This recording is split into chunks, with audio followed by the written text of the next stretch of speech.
राम राम। अभिमान ऐसी चीज है कि जो केवल मानवों में नहीं आती, देवी देवताओं में भी आ जाती है। एक समय भगवान कृष्ण इंद्रलोक से पारिजात वृक्ष लाए। पारिजात वृक्ष वो था जो समुद्र मंथन के समय मिला था। उन्होंने लाकर वो देवी सत्यभामा के वाटिका में लगा दिया। सत्यभामा जी के मन में यह अभिमान हो गया कि शायद भगवान कृष्ण मुझसे ही सबसे अधिक प्रेम करते हैं। उन्होंने भगवान कृष्ण से प्रश्न किया कि हे प्रभु, क्या सीता मुझसे अधिक सुंदर थी? जो पिछले जन्म में जब आप राम थे तो आप सीता के लिए रोते हुए फिरे। तब भगवान कृष्ण को समझ आ गया कि इसके मन में अभिमान आ गया है, यह अपने आप को सीता से भी सुंदर समझने लगी है। दूसरे गरुड़ जी ने यह सोचा कि अगर मैं ना हूं तो भगवान तो कहीं जा ही नहीं सकते। सब कुछ तो मैं हूं, मैं तो हर जगह भगवान को ले जाता हूं, मैं ही उनका सेनापति हूं, मैं ही उनकी सेना हूं, मेरे बिना भगवान का कार्य नहीं चल सकता। भगवान कृष्ण को समझ आ गया कि इसके मन में भी घमंड आ गया। तीसरा भगवान का चक्र। उस चक्र ने कहा अगर मैं ना हूं तो भगवान के पास तो कोई शस्त्र है ही नहीं, भगवान तो कुछ कर ही नहीं सकता, हमेशा तो मुझे ही आज्ञा देते हैं, जाओ इसको मारो, जाओ इसका वध करो, मेरे बिना भगवान का कुछ भी नहीं है। तो भगवान को समझ आ गया कि इसको भी मन में घमंड आ गया। उन्होंने कहा इन तीनों का घमंड मिटाने के लिए एक ही व्यक्ति काफी है। उन्होंने मन ही मन हनुमान जी का स्मरण किया। हनुमान जी एक विशाल वानर के रूप में देवी सत्यभामा की वाटिका में आए।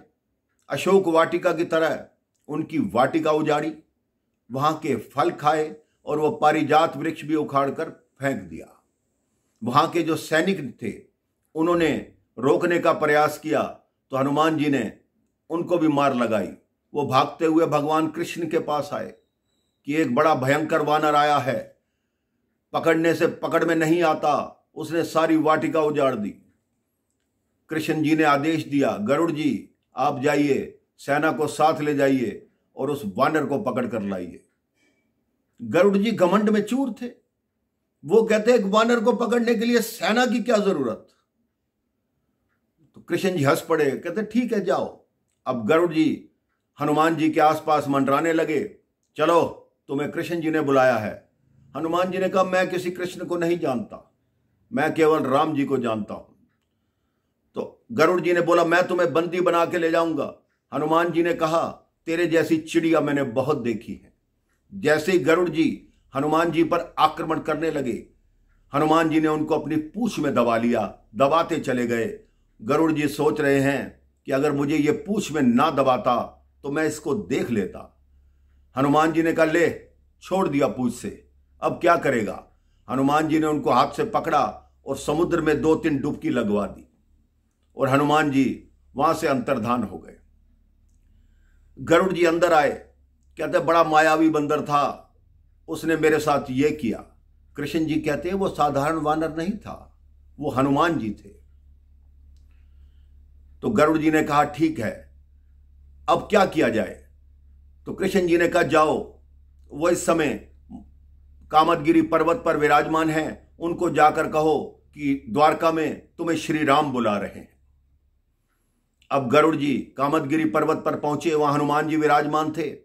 हनुमान जी से कहा कि आपको द्वारका में श्री राम बुला रहे हैं।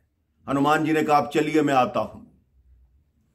कृष्ण जी ने चक्र को आदेश दिया, जैसे ही हनुमान अंदर आए द्वार पर खड़े रहना, उसको अंदर मत आने देना, उसको बंदी बना लेना। चक्र ने कहा ठीक है प्रभु। अब हनुमान जी वहां आए, देखा आगे चक्र द्वार पर खड़ा घूम रहा है। हनुमान जी ने चक्र को पकड़ा और मुंह में रख लिया। कहते मैंने सूर्य मुंह में रख लिया तो तेरी क्या औकात? अंदर जाकर देखा, कृष्ण जी ने सत्यभामा को मां सीता का रूप दिया, स्वयं राम जी का रूप लिया हुआ था। हनुमान जी ने राम जी को दंडवत प्रणाम किया, लेकिन मां सीता को प्रणाम नहीं किया। कृष्ण जी ने कहा कि हनुमान अपनी सभ्यता भूल गए, मां को प्रणाम नहीं किया। हनुमान जी ने कहा आप किसी दासी को माता बना के बिठा देंगे तो क्या मैं प्रणाम करूंगा? ये मेरी मां नहीं है। सत्यभामा का घमंड दूर हुआ, चक्र का घमंड दूर हुआ। इतने में गरुड़ जी आए कि वो वानर कह रहा मैं अभी आ रहा हूं।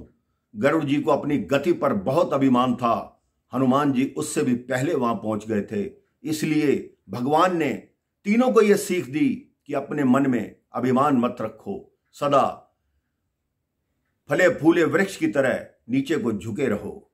आप भी अपने जीवन में अपना यह लक्ष्य बना लीजिए कि कभी अभिमान नहीं करेंगे और हमेशा प्रभु का स्मरण करेंगे। राम राम, जय श्री राम।